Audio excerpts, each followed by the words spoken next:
kekerasan seksual dan kasus kekerasan seksual. Pelecehan seksual terhadap anak di bawah umur yang diduga dilakukan guru mengaji di Kabupaten Ogan Ilir. Indonesia dalam kekerasan seksual. Assalamualaikum warahmatullahi wabarakatuh. Shalom, Om Swastiastu, Namo Buddhaya, salam kebajikan bagi kita semua. Salam hormat Dewan Juri yang bijaksana, serta sivitas pemerhatian hukum yang bijaksana. Pertama-tama, izinkan kami memperkenalkan diri. Saya Tasya sebagai pembicara pertama, adapun Faisal sebagai pembicara kedua, dan Juriko sebagai pembicara ketiga.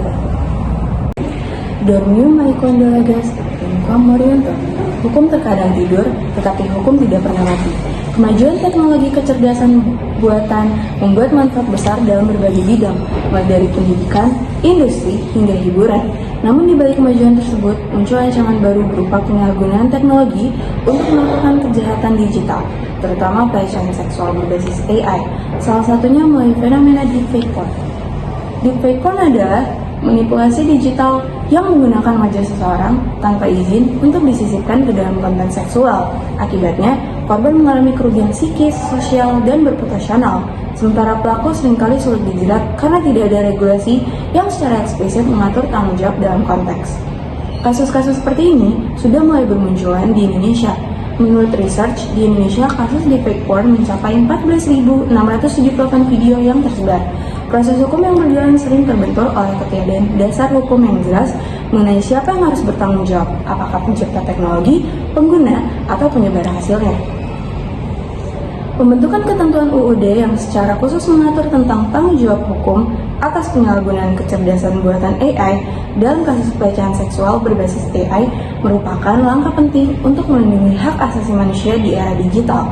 Jika hal ini terus dibiarkan dan tidak ada penegakan bagi pelaku, maka dapat merusak kehormatan serta martabat korban. Dengan memasukkan prinsip tanggung jawab hukum atas penyalahgunaan AI ke dalam pembentukan undang-undang, negara menegaskan komitmennya untuk melindungi warganya dari bentuk kekerasan berbasis teknologi, menjamin kepastian hukum, serta menyeimbangkan antara inovasi dan perlindungan bagi masyarakat. Dengan adanya undang-undang yang terbentuk, maka hal ini mendorong pengembangan AI yang etis dan berkeadilan sosial sesuai dengan nilai-nilai kemanusiaan dan keadilan yang menjadi dasar negara. Namun di sisi lain, aturan yang diatur di Indonesia belum cukup sehingga perlu diperkuat implementasinya.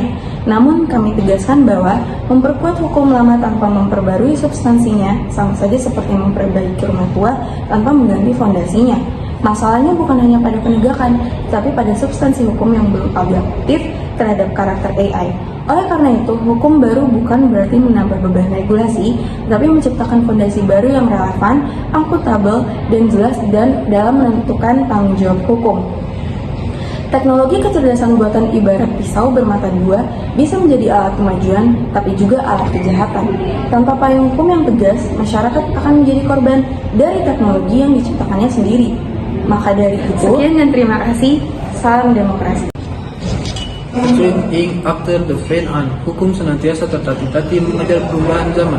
Jika kita kaitkan dengan musim perdebatan hari ini adalah hukum senantiasa tertinggal di belakang perkembangan zaman dan fakta-fakta baru di masyarakat, sehingga hukum yang cenderung statis dan lambat dalam menyesuaikan diri dengan perubahan yang dinamis seperti teknologi dan nilai-nilai sosial. Saya dengan tegas mendukung pembentukan undang-undang khusus tentang tanggung jawab hukum atas penyalahgunaan kecerdasan buatan dalam kasus pelecehan seksual berbasis AI. Adapun beberapa alasan saya mengapa mendukung mosi perdebatan hari ini. Yang pertama, Indonesia belum memiliki aturan yang secara eksplisit menjerit pelaku pelecehan seksual berbasis AI. Undang-Undang Informasi dan Transaksi Elektronik atau sering disebut UU ITE, tepatnya pasal 27 ayat 1 belum secara jelas mengatur mengenai penyalahgunaan kecerdasan buatan berbasis AI.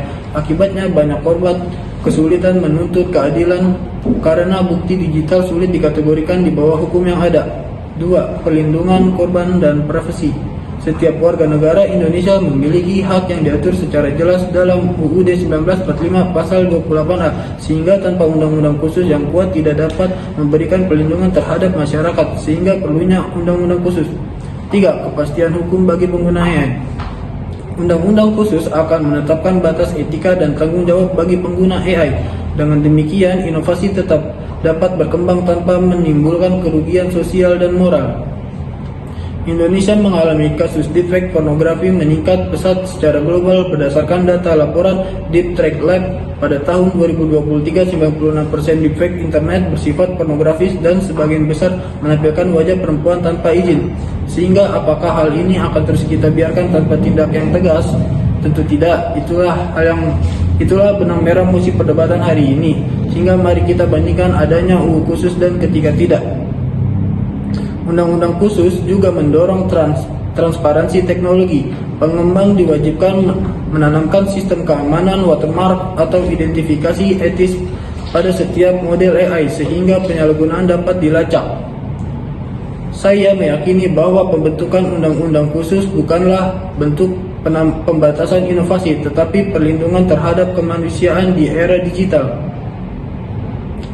Tanpa undang-undang khusus, korban kehilangan akses keadilan. Pelaku bebas bersembunyi di balik dalil AI membuat bukan saya. Masyarakat kehilangan kepercayaan pada teknologi.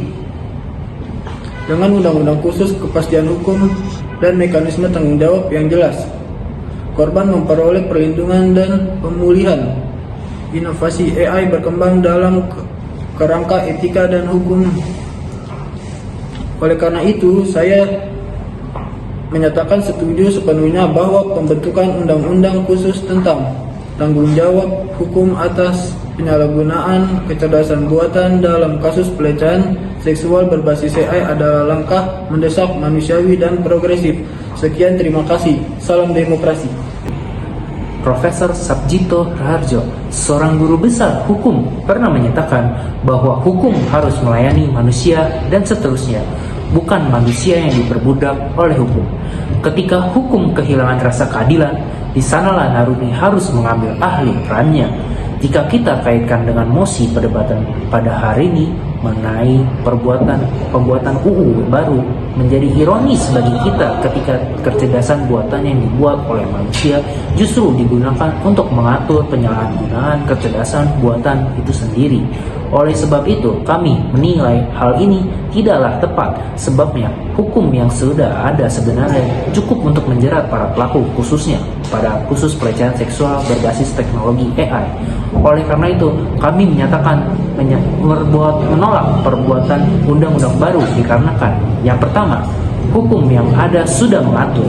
UU ITE pasal 27 ayat 1 yang dimana hanya mengatur mengenai setiap orang, sehingga sebagai penegak hukum sebaiknya difokuskan pada penyempurnaan dan pelaksanaan undang-undang yang sudah ada, bukan pembentukan undang-undang baru.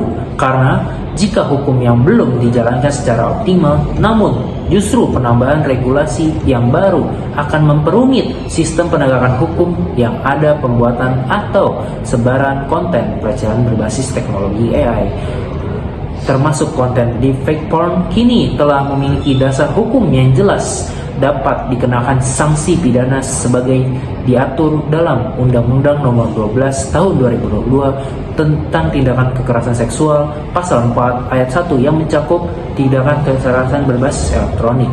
2. Yang data Komnas Perempuan mencatat bahwa kasus kekerasan seksual berbasis digital meningkat lebih dari 300% sejak tahun 2020. Namun masih banyak yang belum diproses secara hukum. Hal ini dapat menunjukkan bahwa penegak hukum sebenarnya telah berjalan aturan yang ada. Meski terdapat celah dalam penanganan dalam kondisi ini, kita dapat melihat bahwa penegakan hukum tetap berjalan tanpa perlu membuat undang-undang baru.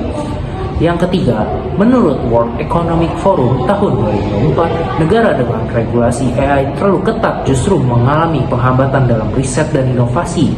Jika setiap penyalahan AI selalu dijawab dengan undang-undang baru, maka akan rasa membatasi ketakutan dan eksperimen. Padahal kenyataan AI adalah menjadi alat penting untuk meningkatkan keamanan digital dan kualitas pendidikan.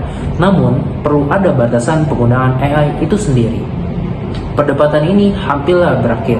Pada akhirnya kita menyadari bahwa solusi bukan menambah aturan baru, melainkan memperbaiki undang-undang yang sudah ada agar hukum dapat tumbuh dan menyesuaikan diri dengan kemajuan teknologi AI. Sekian, terima kasih. Salam demokrasi.